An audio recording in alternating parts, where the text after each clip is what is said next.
welcome to... Can you hear me? Können Sie mich hören? Klaus, turn that damn thing off! Okay, besser.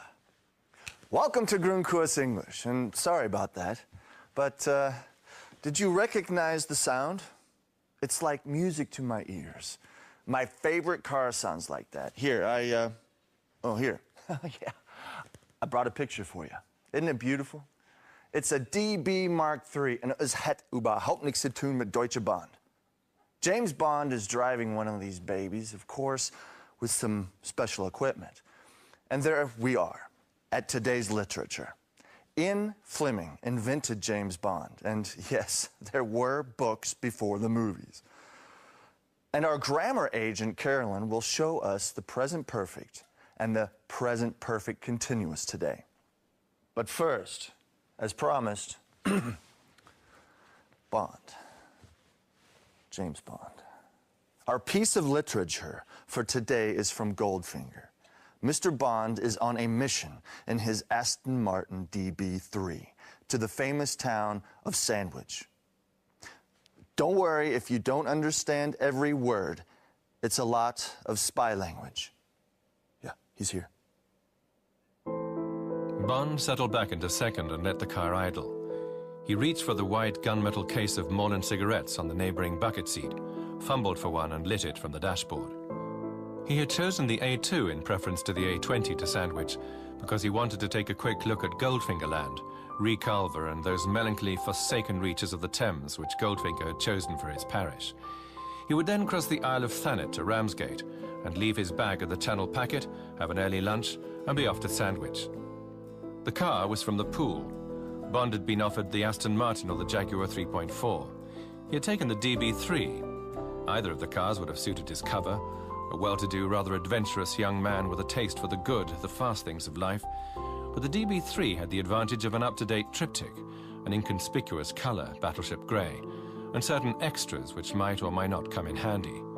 These included switches to alter the type and colour of Bond's front and rear lights if he was following or being followed at night, reinforced steel bumpers, fore and aft, in case he needed to ram, a long-barreled Colt 45 in a trick compartment under the driver's seat, a radio pickup tuned to receive an apparatus called the Homer, and plenty of concealed space that would fox most customs men. Bond saw a chance and picked up 50 yards, sliding into a 10-yard gap left by a family saloon of slow reactions. The man at the wheel, who wore that infallible badge of the bad driver, a hat clamped firmly on the exact center of his head, hooted angrily. Bond reached out of the window and raised an enigmatically clenched fist. The hooting stopped. Nowadays, renting a car is as easy as 1, 2, 3. You book it online, and when you arrive to your destination, you pick it up and drive away. If everything would be so perfect in life, it would be boring. And the English grammar is, well, what do you think, Carolyn? Is there anything we can learn from this car rental experience? Na, was für eine Frage, Eric. Aber natürlich. Heute haben wir etwas besonders Schönes für Sie. Zumindest der Name ist schön. Die vollendete Gegenwart. Ach ja. Als Grammatik ist sie leider nicht so schön, die vollendete Gegenwart. Die Form heißt zwar Present Perfect Simple, also auch einfaches Perfekt, aber so einfach ist sie leider nicht. Für uns Deutsche ist das wohl eine der schwierigsten Zeitformen des Englischen, weil sie nämlich im Englischen eine andere Funktion hat als bei uns. Im Deutschen ist das die Form wie bei Ich habe gegessen. Sie drückt also die Vergangenheit aus. Im Englischen allerdings hat sie eine Brückenfunktion zwischen Vergangenheit und Gegenwart.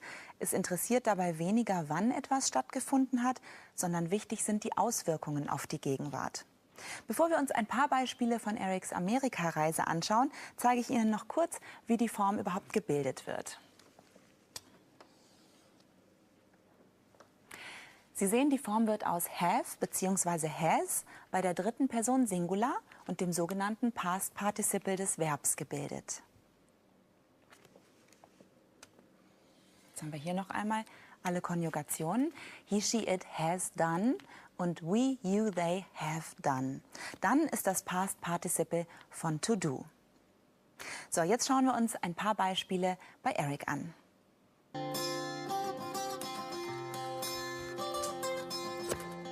Hi, how you doing? Good, how are you? I'm okay. Excellent. I'm all right. I just arrived, and I would like to rent a car. I have already made a reservation. Do you have the reservation number? Yes, I do. It's 6467.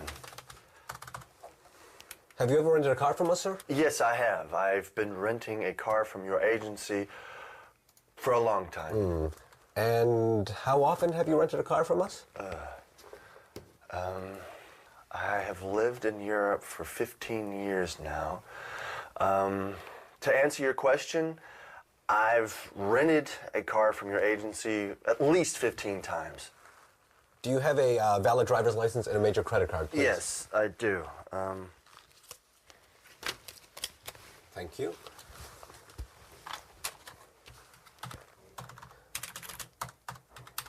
How many days would you like to rent the car? For 10 days, please. 10 days. Do you have an idea where you want to go? We offer electronic tour guides. Well, I'll be in Boston. No, I don't need an electronic tour guide. Thank you.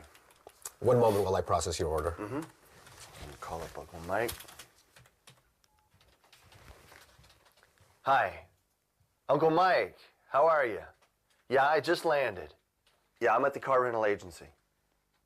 Okay, I'll see you in about a half hour. All right, bye-bye. There you are. I have all your information in the computer. So, here's your key. This is the registration, and this is the delivery survey form. Please fill that out and hand it to the person at the gate. And the car is parked up front, right in front of the building. Okay, well, thank you very much. You're welcome. Enjoy your stay. Bye-bye. Bye-bye. Oh, Eric, du hast schon genug gearbeitet heute. Jetzt ruh dich erst mal aus und schalte in den mentalen Leerlauf, während ich mich um deine Grammatik kümmere. Ich habe ja vorhin gesagt, dass das Present Perfect Simple eine Brücke zwischen Vergangenheit und Gegenwart schlägt. Passen Sie noch einmal bei diesem Beispiel gut auf. I have already made a reservation. I have already made a reservation. Die in der Vergangenheit abgeschlossene Handlung, die Reservierung des Mietwagens, hat Einfluss auf die Gegenwart. In Folge 6 hatten wir über das Past Simple gesprochen, das wir verwenden, wenn etwas abgeschlossen ist. Das Present Perfect Simple verwenden wir eben, wenn eine Handlung aus der Vergangenheit noch andauert oder gerade eben in der Gegenwart beendet wurde. Diese Grafik macht den Unterschied deutlich. I arrived yesterday. Das ist vorbei, gestern angekommen, heute nicht mehr. I have just arrived ist gerade eben erst passiert. Im Deutschen ist der Unterschied zwischen ich sah ihn und ich habe ihn gesehen nicht so groß. Die Bedeutung ist gleich.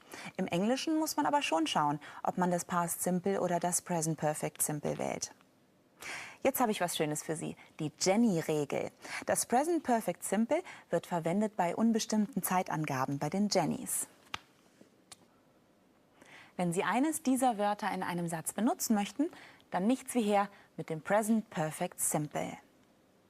Und weiter geht's mit dem fröhlichen Automieten und 2 weiteren Einsatzmöglichkeiten für das einfache Present Perfect.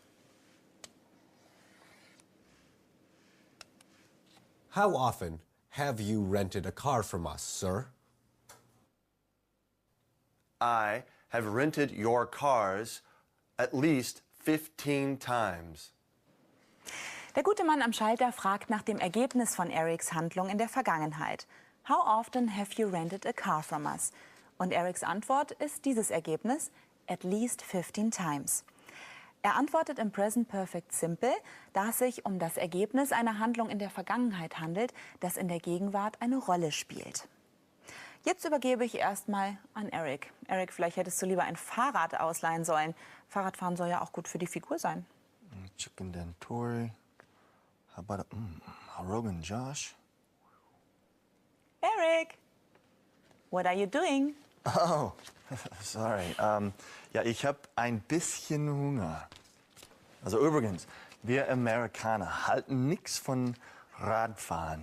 Das verbraucht zu wenig Benzin und macht viel zu wenig Krach. Well, back to the important things. Essen. Food. I think it's time to call a cowboy.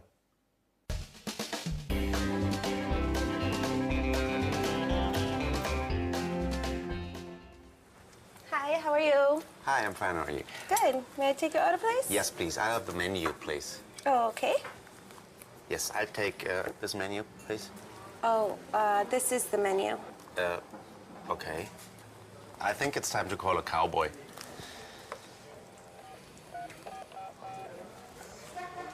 Hey, cowboy. I have a problem communicating. Can you please come to the rescue?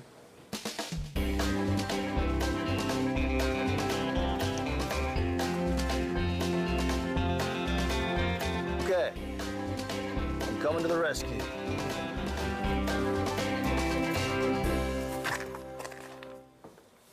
Seems to be the problem, partner. Ich möchte ein Menü bestellen, aber die Bedienung gibt mir immer nur diese Speisekarte. Kein Problem. Das deutsche Wort Menü hat mehrere Bedeutungen. Auf Englisch hat das Wort Menu nur eine. Erstens, Menü als Computermenü oder Speisekarte ist gleich Menü. Beispiel. Kannst du mir bitte die Speisekarte geben? Can you please give me the menu? Und zweitens, Menü als ein Essen mit mehreren Gängen ist gleich a meal with several courses. Beispiel.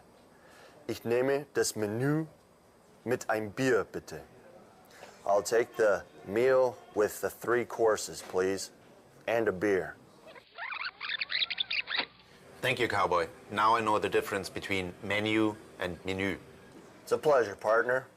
Just remember one thing. When you find yourself in a hole, the first thing you do is stop digging. The second thing you do is call a cowboy.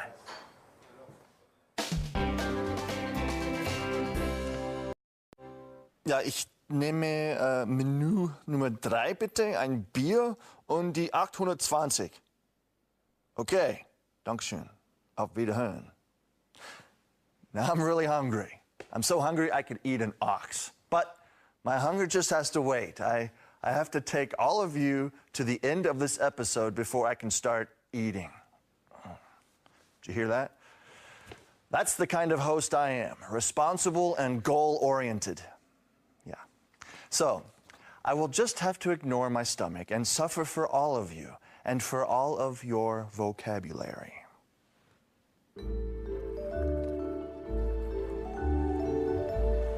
Here it is. Nice car. Windows, no cracks. Rearview mirror's okay. Tires.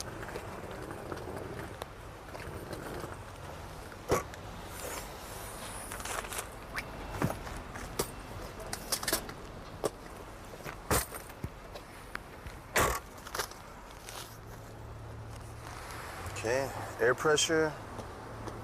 All right. Rearview mirror. No cracks.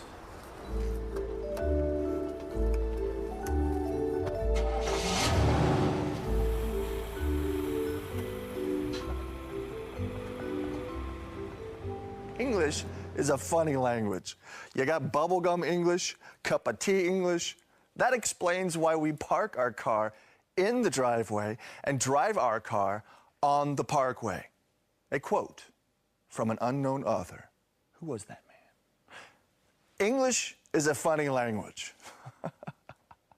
And it gets funnier when Americans and British meet each other and, for example, talk about cars.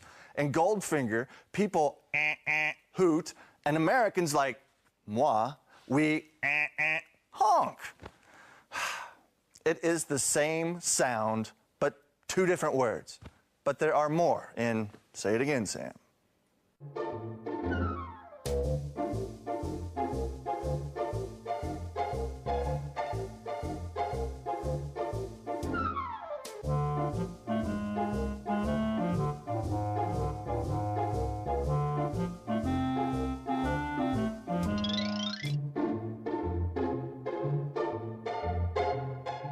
Trunk. Boot.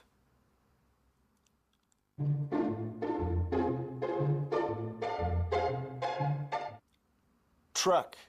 Lorry.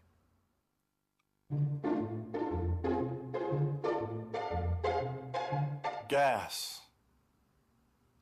Petrol.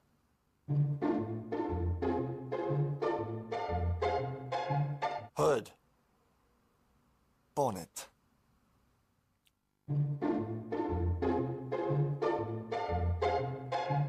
Backup lights. Tail lights.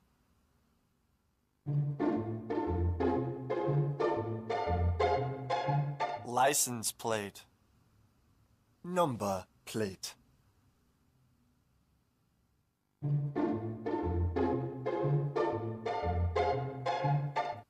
Parking lot. Car park.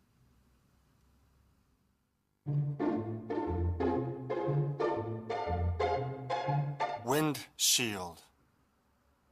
Windscreen. Americans and Brits might fight over some words, but there are some things that we all agree on.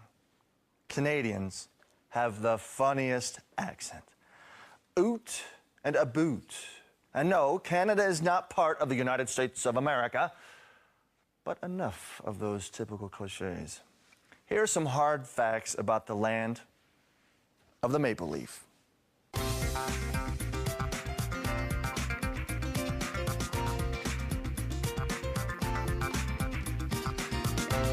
Canada is a country in North America, lying between the Atlantic in the east and the Pacific in the west.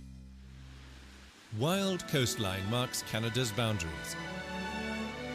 Measured by area, Canada is the second biggest landmass on Earth after Russia, and nearly 28 times bigger than Germany, but has only approximately 32 million inhabitants.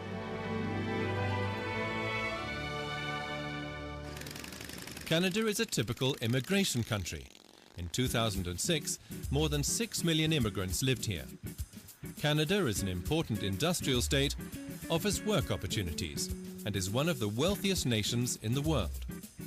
Over 200 languages are spoken in Canada. The official languages are English and French. Most Canadians live in the south of the country. Why? Because high up in the north, temperatures climb above freezing point for only a few months in the year. The capital of Canada is Ottawa and lies on the river of the same name. Above the Ottawa River, the pompous Parliament building with its Big Ben-like architecture is reminiscent of the colonial days of the British Empire in Canada. The British Crown is still head of state. Changing of the guard in front of Parliament. Here the traditions of the Scots and the English are held high. The busbies, the bearskin headpieces, hail from Canada. The ones the guards in London wear are also made in Canada. British impressions too on the Byward Market. Since 1826 it has been the heart of the elegant and cultivated metropole. Victorian facades and various market stalls await the visitor. You could be forgiven for thinking you were somewhere in England. You'll have the chance to see more of Canada in the next episode of Grundkurs. Carolyn, don't you think you need to finish something before you start ordering? Mango Chicken, Mango Lassi. Du wirst hier geparkt. Danke, Eric, dass du mich daran erinnerst. Sorry. Ach ja, klar. Wir müssen noch unsere heutige Grammatik zu Ende bringen. Present Perfect Simple haben wir ja schon geschafft. Jetzt steht noch die zweite Perfektform an. Das Present Perfect Continuous. Und das sieht so aus. Also have bzw. has plus been plus ing-Form des Verbs. So, und jetzt haben wir hier gleich noch eine Grafik für Sie. I have been waiting. Seit geraumer Zeit auf mein indisches Takeaway zum Beispiel. Aber das nur nebenbei. Noch etwas anderes Betrübliches. Zur Illustration des Present Perfect Continuous bleibt es uns leider nicht erspart, noch einmal reinzuschauen. Und zwar in Erics hochintellektuelle Konversation mit dem Autoverleiher. I have been renting cars from your agency for a long time now. Eric mietet also schon lange bei dieser Firma Autos und er tut es immer noch. Deshalb verwendet er hier die Verlaufsform des Perfekts. Die Handlung, das Automieten, dauert noch an. Erkennbar auch an den Wörtchen for und since. Sie bedeuten seit. Vorsicht, im Deutschen gibt es keinen Unterschied. Schauen wir uns das Ganze mal im Englischen an. Im Englischen verwenden wir eben für einen Zeitpunkt since, wie since yesterday oder since Monday. Und für einen Zeitraum for. For a minute, for 2 years. Since und for sind, wie bereits erwähnt, ein Hinweisschild. Achtung, perfekt verwenden. And I want a Hinweisschild. And it would say, fertig. And our grammar agent is fixed and fertig. If I had another Hinweisschild, it would say, ich habe Hunger. Okay, Eric, ich habe verstanden. Wir müssen langsam zum Ende kommen. Übrigens, gegen den Hunger kann dein Grammar Agent vielleicht was tun. Schau, was ich hier habe. Magst du auch was? Nah, I called the cowboy and he's already come to the rescue. He's bringing me something. Auf den ist echt Verlass. Also, bye, Eric. Bye-bye. But we cannot end this episode without a visit to our cozy little bar. The Bavarian would say, gemütlich. Let's see what our Bavarian friend with the lederhosen has to say.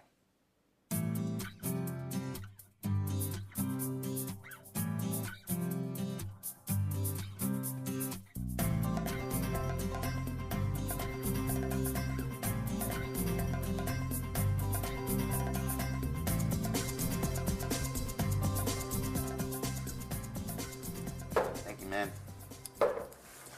I'll tell you what, these cabs here really stink. It takes forever to get one. If I heard you right, you think my cap smells? I have this since I graduated from college. No. Cab. Not cap. Cab. Cab heißt Taxi. Cab. Cap heißt Mütze. Cap. Before I go and find the food I ordered earlier today, I will send you into the language zone. Food for the brain. You're talking in a different language, hoping everyone understands you. Beyond the language, there is another dimension.